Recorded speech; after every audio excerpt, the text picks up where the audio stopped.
다니엘서 말씀을 함께 묵상하도록 하겠습니다. 우리 다니엘서 6장의 말씀을 함께 볼 텐데요. 다니엘서 6장 우리 19절에서 우리 마지막 절까지의 말씀을 함께 읽도록 하겠습니다. 다니엘서 6장 19절에서 우리 마지막 절 28절까지의 말씀입니다. 제가 먼저 읽겠습니다. 이튿날에 왕이 새벽에 일어나 급히 사자굴로 가서 다니엘이 든 굴에 가까이 이르러서 슬피 소리질러 다니엘에게 묻되 살아계시는 하나님의 종 다니엘아, 너가 항상 섬기는 너의 하나님이 사자들에게서 능히 너를 구원하셨느냐 하니라. 다니엘이 왕에게 아뢰되 왕이여 원하건대 왕은 만수무강하옵소서. 나의 하나님이 이미 그의 천사를 보내어 사자들의 입을 봉하셨으므로 사자들이 나를 상해하지 못하였사오니 이는 나의 무죄함이 그 앞에 명백함이오며 또 왕이여 나는 왕에게도 해를 끼치지 아니하였나이다 하니라. 왕이 심히 기뻐서 명하여 다니엘을 굴에서 올리라 하매 그들이 다니엘을 굴에서 올린즉 그의 몸이 조금도 상하지 아니하였으니 이는 그가 자기의 하나님을 믿음이었더라.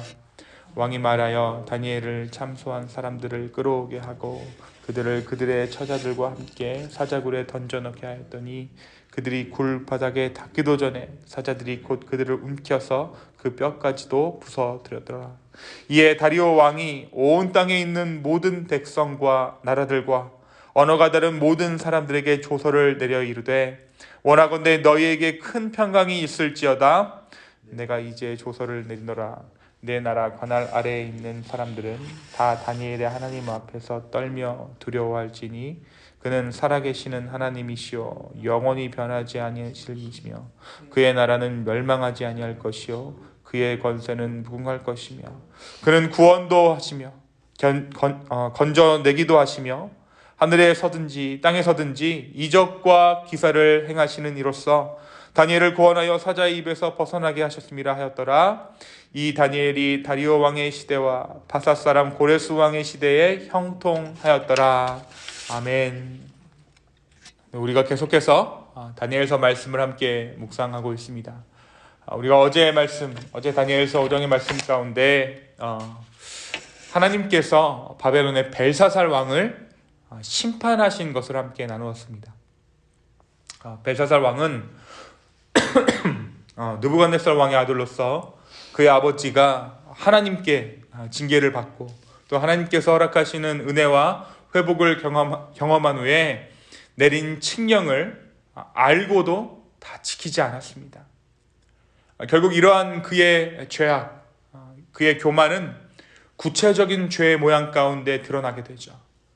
술에 만취한 그는 예루살렘에서 취한 그 성전 기물에 술을 담아 마시고 우상을 숭배하였습니다.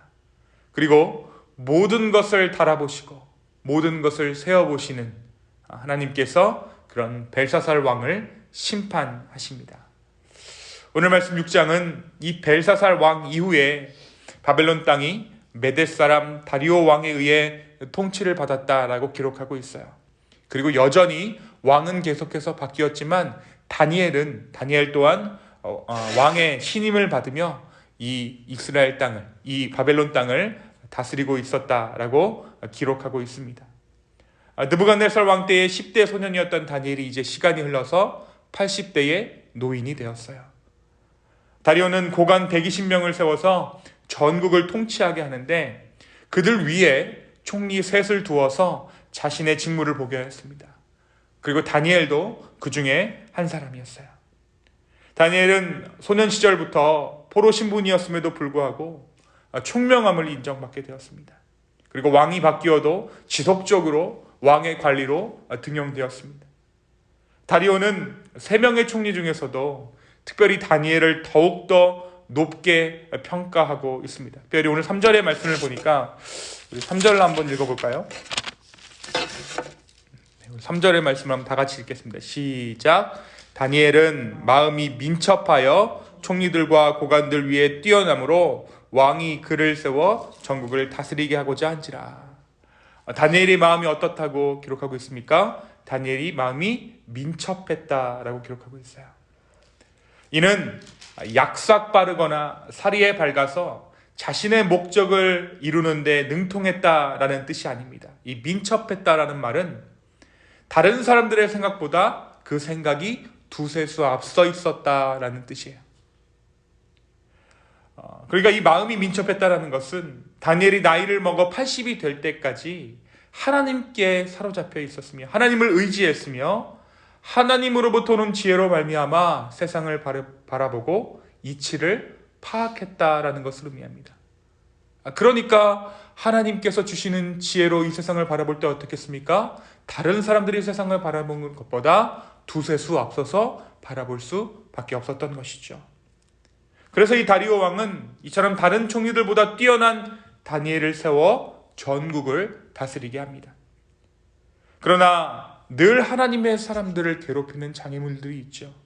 하나님 앞에 바로 서라고 했을 때, 특별히 하나님의 사랑과 은총을 특별히 경험할 때 우리의 삶 가운데 다가오는 장애물이 무엇입니까? 그것은 뛰어난 자를 질투하는 사람들로 인한 고통이에요. 적극적으로 다니엘을 세워서 바벨론을 다스리게 하려는 다리오 왕의 이 계획을 다른 총리들과 다른 고관들이 시기했습니다. 그리고 이들의 시기는 말로만 끝나는 것이 아니라 실제적인 행동으로 이어지죠. 그것이 무엇이었냐면 왕 이외의 다른 존재에게 전하는 자들을 사자굴에 넣게 하는 조서를 만들어낸 것입니다. 그리고 이 조서를 만들어낼 뿐만 아니라 이 다리오 왕으로 하여금 이 조서에 도장을 찍게 해요. 그러나 이 조서가 반포된 후에 다니엘이 어떻게 반응했습니까? 그는 하던 대로 하루 3번 하나님 앞에 기도하는 것을 멈추지 않았습니다. 그는 예루살렘 성전이 지금은 무너졌지만 그 성전의 영광이 회복될 것을 기대하며 예루살렘을 향해 하루 3번 기도하는 것을 결코 멈추지 않았던 것입니다. 결국 다니엘은 이 법대로 사자굴에 던져지게 되죠. 그런데 이 다니엘을 사자굴에 던져 넣었을 때 왕의 마음이 어떠했을까요?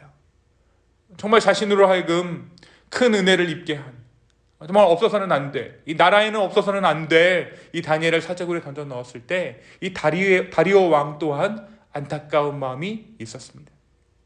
그리고 던져 넣고 나서 그 다음날 다니엘에게 이야기해요. 이 다니엘을 사자굴에 던져 넣으면서 이 다리오 왕이 한 말이 굉장히 의미심장합니다. 이 다리오 왕이 다니엘을 사자굴에 던져 넣으면서 너가 항상 섬기는 하나님께서 너를 구원할 것이다 라고 이를 위로합니다. 어떻게 되었습니까? 이 사자굴에 던져진 이 다니엘이 어떻게 되었습니까? 머리털 하나도 상하지 않게 되었어요. 오히려 다니엘을 음모에 빠뜨려 죽이고자 했던 자들이 사자굴에 던져져 죽임을 당하게 됩니다. 사랑하는 성도 여러분, 오늘 이 말씀은 우리가 어려서부터 굉장히 익숙하게 들어온 다니엘, 사자굴에 던져진 다니엘의 이야기입니다. 오늘 이 말씀이 우리에게 무엇을 말해주고 있을까요? 다니엘의 나이 80세까지 그의 총명함은 사라지지 않았습니다. 그의 지혜는 땅에 속한 것이 아니었기 때문입니다. 그는 하나님으로부터 지혜를 공급받습니다. 그렇기 때문에 사리 판단이 흐려진다거나 자기 욕심에 치우쳐지는 일이 없었어요. 그리고 오늘 말씀은 그 지혜를 공급받는 비결이 다른 것에 있는 것이 아니라 하루 3번 올려드렸던, 하나님을 향해 기도했던 그 기도 가운데 있었다는 것을 우리는 알 수 있습니다. 사랑하는 성도 여러분, 우리는 나이를 먹으면서 사리에는 밝아지죠. 세상 돌아가는 이치에는 밝아져요. 그리고 우리는 그것을 지혜라고 말합니다. 그러나 마음에 민첩해지는 문제는 하나님께 달려있는 문제예요. 세상 지혜를 아무리 얻는다고 할지라도 우리의 마음이 우둔해진다면 그 지혜는 죄악으로밖에 흐를 수 없는 것이죠. 오늘 정말 이 하나님으로부터 공급받는 지혜가 우리 가운데 있기를 소망합니다. 이 지혜를 어떻게 공급받는다고 말씀이 이야기하고 있습니까? 기도 가운데 공급받는다라고 오늘 말씀이 기록하고 있어요. 오늘 말씀은 주께 공급받는 지혜로 말미암아 우리의 마음이 민첩해질 수 있음을 말해주고 있습니다. 이 다니엘의 삶이 우리의 삶의 도전이 되어서 마음을 정해 주께 기도하는, 그래서 정말 하나님의 지혜를 우리의 삶 가운데 공급받을 수 있게 되는 이 아침 되기를 예수님의 이름으로 축원합니다. 이 놀라운 말씀 가운데 우리가 여태까지의 다니엘서 말씀, 그리고 오늘 말씀을 통해 또 한 가지 하나님께서 우리 가운데 말씀하시는 것이 있습니다. 그것이 무엇이냐면 이 기도, 지혜를 구하는 기도, 이 지혜가 우리를 짐승과 구분하여 준다는 거예요. 이 느부갓네살 왕이 그의 교만함으로 7년간 무엇처럼 살았습니까? 짐승처럼 살아요. 들판에 나가서 풀을 뜯어먹고 짐승처럼 살아가게 됩니다.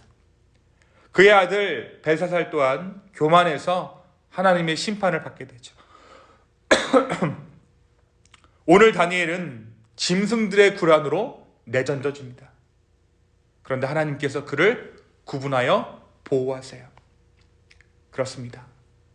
참된 지혜란 우리가 기도해야만 살 수 있다는 것을 깨닫는 것이에요.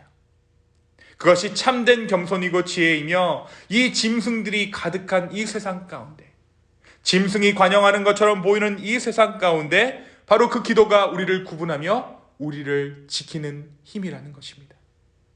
사랑하는 성도 여러분, 어떻게 보면 오늘 이 아침에 기도하는 것이 정말 우리의 육체적으로는 힘들고 어렵고 매일 새벽에 나와서 기도하는 것이 정말 고된 일이라고 생각되어질 수 있지만, 그러나 오늘 이 기도가 우리를 구분합니다. 우리를 보호합니다. 정말 짐승처럼 살아갈 수 있는 우리의 삶이지만 그럼에도 불구하고 뜻을 정해 하나님 가운데 사로잡힌 바 된 인생, 그것이 언제 만들어집니까? 바로 오늘 이 아침 우리가 기도하는 가운데 만들어진다는 것이죠. 오늘 이 아침에 다시 한번 우리의 마음을 주께 올려드리기를 소망합니다.